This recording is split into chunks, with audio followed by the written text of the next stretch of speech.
দেবদার টেক্কার official trailer কি তাহলে আনলিস্টেড করে আপলোড করে দেওয়া হয়ে গেল দেব এন্টারটেনমেন্ট ভেঞ্চার্সের তরফ থেকে? অলরেডি আমরা দেখতে পাচ্ছি একটা ভিডিও কিন্তু হিডেন করে রাখা আছে, এবং সেখানেই তাহলে আমরা বুঝতে পারছি যে 30 তারিখে টেক্কার অফিসিয়াল ট্রেলার আসার কথা। এটা আর কিচ্ছু নয়, এটা হয়তো খুব সম্ভবত অফিসিয়াল ট্রেলার টেক্কা সিনেমার। এবং তার সঙ্গে সঙ্গে আমরা কথা বলবো রুক্মিণী মৈত্র এবং স্বস্তিকা মুখার্জি, এই দুটো চরিত্রের ইকুয়েশন কেমন টেক্কা ছবিতে। বেশ কিছু বিষয় জানতে পারা গেছে, সেগুলো নিয়ে তোমাদের সঙ্গে কথা বলবো এই ভিডিওতে। হ্যালো এভরিওয়ান, আমি পৌশালী, চলে এলাম আরও একটা নতুন ভিডিও নিয়ে। প্রথম বিষয়টা তো বলেই দিলাম যে টেক্কার ট্রেলার খুব সম্ভবত আনলিস্টেড করে রাখা আছে দেব এন্টারটেনমেন্ট ভেঞ্চার্সের ইউটিউব চ্যানেল থেকে, যেটা আমরা 30 তারিখ দেখতে পেয়ে যাবো। আমি তো সুপার এক্সাইটেড ট্রেলার দেখার পরে, কেননা টিজারটা জাস্ট ফ্যান্টাস্টিক হয়েছিল। তারপরে ট্রেলার দেখার জন্যে অনেক অনেক অনেক ওয়েট করছি।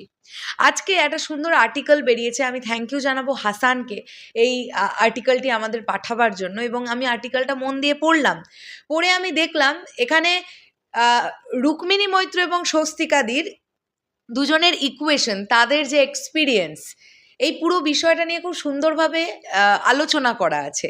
তারা বলেছেন নিজেরা নিজেদের কথা, তো ভাবলাম তোমাদের সঙ্গে একটু তুলে ধরি। এখানে হেডলাইন করা হয়েছে, কে কাকে টেক্কা দেবেন। অন্য সময়ে প্রাইমের ফটোশ্যুট সাক্ষাৎকারে স্বস্তিকা মুখোপাধ্যায় রুক্মিণী মৈত্র, টেক্কা পুজো আর দুজনের অনস্ক্রিন অফস্ক্রিন কেমিস্ট্রি নিয়ে আড্ডা জমলো। শুনলেন দেবলীনা ঘোষ, মানে এই ইন্টারভিউটি নিয়েছেন হচ্ছেন দেবলীনা ঘোষ। চলুন আমরা দেখি এখানে কি লেখা আছে, সুন্দর করে পড়ার চেষ্টা করি। স্বস্তিকা মুখোপাধ্যায়কে প্রশ্ন করা হয়েছে, চরিত্রটা কেমন। টেক্কায় আমি একজন মা, ছবিটা শুরু হয় আমার জীবনের ক্রাইসিস থেকে। ছবিতে আমার মেয়ে কিডন্যাপড। আমি আমার গোটা কেরিয়ারে প্রায় 100 থেকে 150 রকম মায়ের চরিত্রে অভিনয় করে ফেলেছি। এটা একটা অন্য রকম মা। আমার কাছে এই চ্যালেঞ্জটাই এখন বড় হয়ে উঠেছে যে কত অন্য রকমভাবে মায়ের চরিত্রে আমি নিজেকে ফুটিয়ে তুলতে পারি। প্রত্যেকটা মা একে অন্যের থেকে আলাদা, আবার কোথাও গিয়ে তারা একই। কতটা ঠিক মা হতে পারলাম তা টেক্কা দেখে দর্শকরা জানাবেন। পরবর্তী প্রশ্ন রাখা হয় স্বস্তিকাদির কাছে, পরিচালক হিসেবে সৃজিত। আমি অনেক বছর পর কাজ করলাম সৃজিত মুখোপাধ্যায়ের সঙ্গে, কিন্তু যেহেতু যোগাযোগটা সবসময় থাকে, তাই কখনো মনে হয় না অনেক দিন পরে দেখা হলো। ওর ছবির ক্যানভাস সব সময় খুব বড় হয়, টেক্কা আমার মনে হয় বিশাল একটা ছবি। আমি আমার গোটা কেরিয়ারে বা বাংলা ছবির ক্ষেত্রে কিডন্যাপিং নিয়ে খুব কম ছবি দেখেছি। হস্টেজ সিচুয়েশন নিয়ে বলতে গেলে প্রায় কিছুই দেখিনি। এটা একটা খুব নতুন ধরনের ছবি বাংলা ছবির ক্ষেত্রে। সৃজিতের মতো করে এই লার্জার দ্যান লাইফ বিষয়টা খুব কম পরিচালকই হ্যান্ডেল করতে পারেন বলে আমার মনে হয়।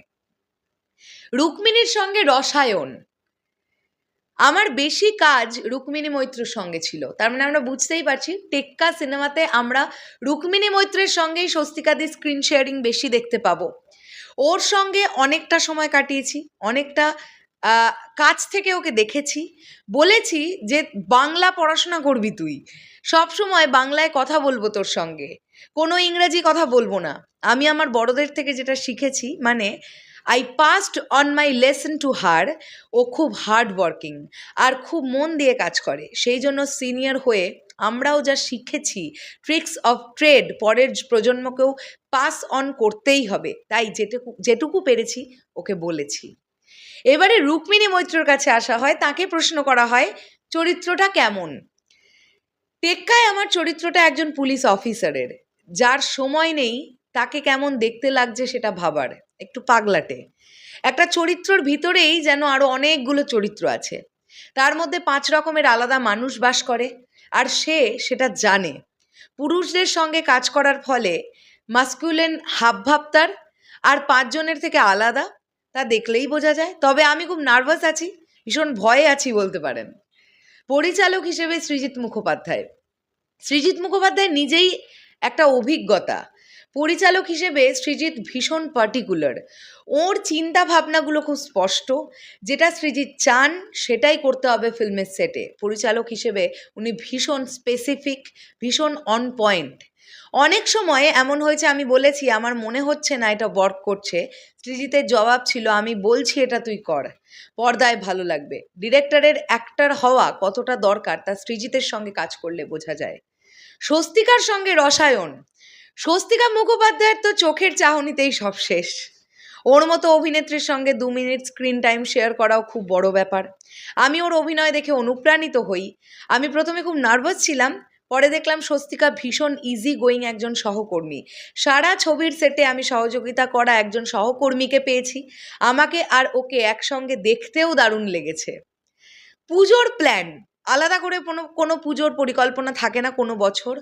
আমাদের শহর, স্টেট খুব দুঃখজনক পরিস্থিতির মধ্যে দিয়ে গিয়েছে।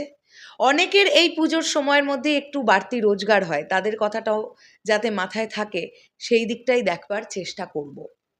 এই পুরো ইন্টারভিউটা বেরিয়েছে এবং যে ইন্টারভিউটা পড়ে আমরা এটা তো বুঝতে পারলাম যে রুক্মিণী মৈত্র এবং স্বস্তিকাদি এনাদের দুজনের ইকুয়েশনটা জমে উঠবে অন স্ক্রিন, যখন দুটো চরিত্র একসঙ্গে বড় পর্দায় দুজনের অভিনয়ের দাপট দেখাবে। সো আমরা এক্সাইটেড, টেক্কা নিয়ে আমরা অনেক অনেক অনেক এক্সাইটেড। ইনফ্যাক্ট আমি সব কটা ছবি নিয়েই এক্সাইটেড আছি দুর্গাপুজোর।